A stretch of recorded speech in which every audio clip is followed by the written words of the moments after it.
It's CR negotiation season, which means it is prime time for right-wing propaganda.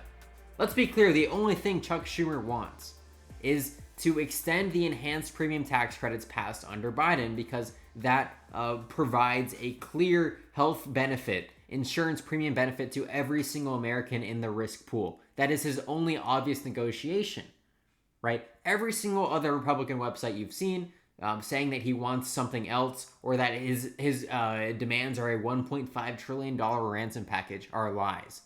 I'll flesh all that out after we hear Mike Johnson on Fox News. We passed a continuing resolution, a simple, very clean, 24-page continuing resolution to keep the government open for 7 more weeks so the appropriators can finish that process. And what did Chuck Schumer do in exchange for that?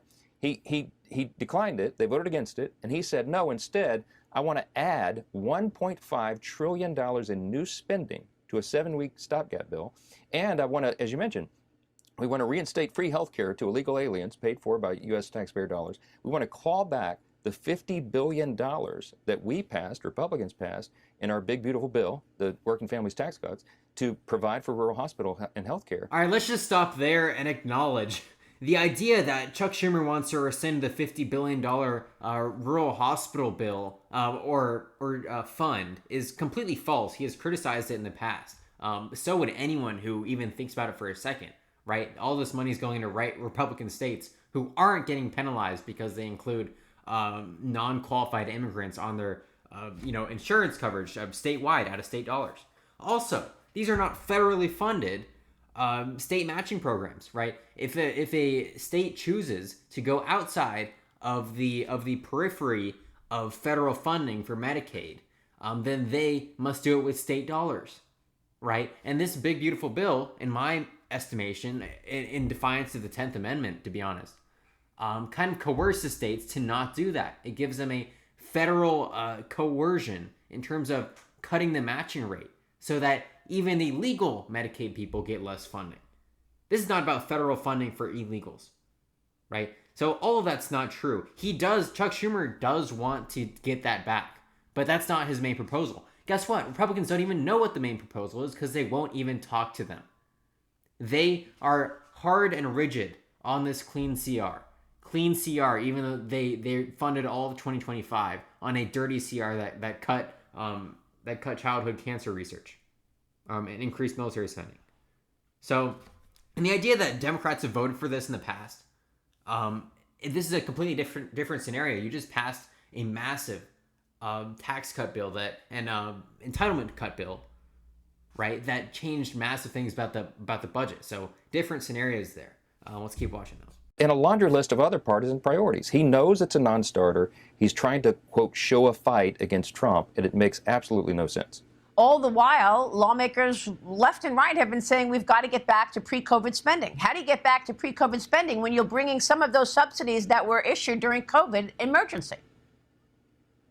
Well, we're not. I mean, the subsidies for Obamacare is an issue that would expire, those would expire at the end of the year. There's plenty of time for us to hash all that out. I'm not in favor of that. I think it's a bad policy, but that's not an issue for right now. Right now. Does Mike Johnson know anything about politics? The idea that you're supposed to use leverage to help your voter base, right?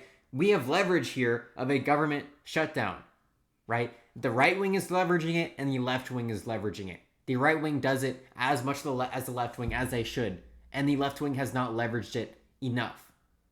Because the Republican CR is objectively worse by the standards of the American people, by every poll ever taken, than the Republican CR. Right? I mean, the Republicans is worse than the Democrat CR, obviously. Enhanced premium tax credits are very popular. We know this, right? So the idea that he's attacking him for being political, right? Being political is inherent in both parties. Now, I just want to touch on something else. Russell Vought, he sent out a memo that laid out reduction in forces if this CR were not to pass. So they are adding additional political pressure, right? Russell Vought is saying we're going to fire massive amount of people if you don't do this. That is there's no difference. It's just political pressure, but it's even worse because Russell Vought is threatening to, in my estimation, illegally fire people right? If you're just doing a temporary government shutdown, you do a furlough. You don't fire people, right? Russell Vote's essentially threatening to fire civil service workers who did nothing wrong, right? And he's going to blame it on the Democrats. So that is worse political pressure. If Mike Johnson wanted to know or was interested in that. But I have a few questions here from the Appropriations Office.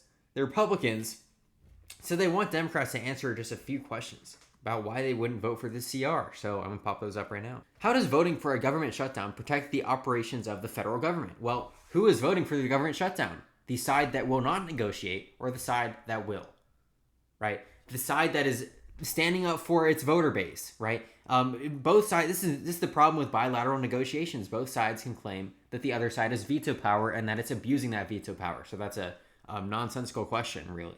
How does opposing a clean, short-term continuing resolution that prevents harmful disruptions to our national security and vital programs support Americans? It doesn't support vital programs. Democrats should use political pressure to restore vital programs like the demonstrably helpful enhanced premium tax credits that most Americans enjoy. That's pretty self-explanatory on that one. How does voting to furlough government workers help those employees or their families? Unfortunately, this is as nonsensical as the first question. Government shutdowns suck. That's why you should use them as a political pressure. That's how our government seems to work nowadays. And when Democrats, like they did in the March 2025 CR, just like bend over, things don't work out that well.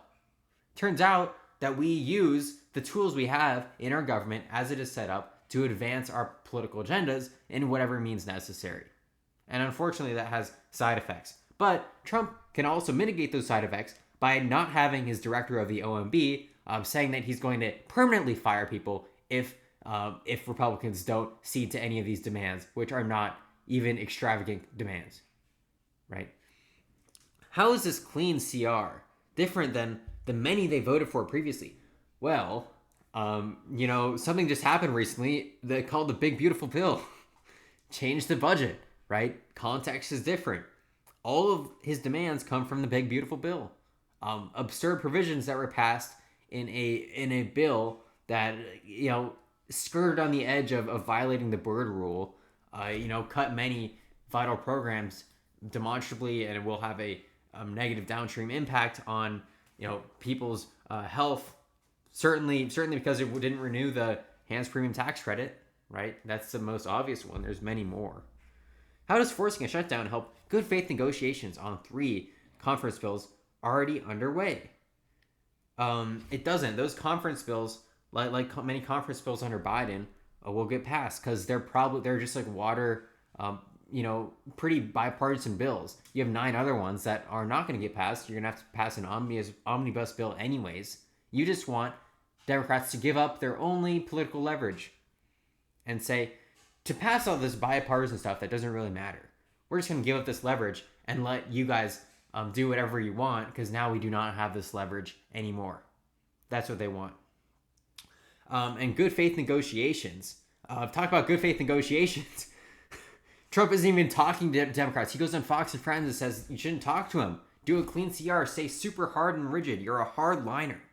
You have to stay here. You cannot give them anything, right, that they're negotiating. Even though you need their votes, you have to respect them in some way because you need their votes. And Donald Trump says, no, don't do that. No good faith negotiations. How did holding up on full year negotiations with unrelated provisions work out for Democrats in fiscal year 2025? Not very well. I can agree with them on that one. It obviously didn't work out. Nothing in fiscal year 2025 worked out very well for Democrats. I don't know what he's trying to do with that, right? Is he gonna like imply that Chuck Schumer is just gonna fold again like he did last time? It seems like Chuck Schumer is pretty strong here, so we'll see what happens with that one. But that's all I have for this video.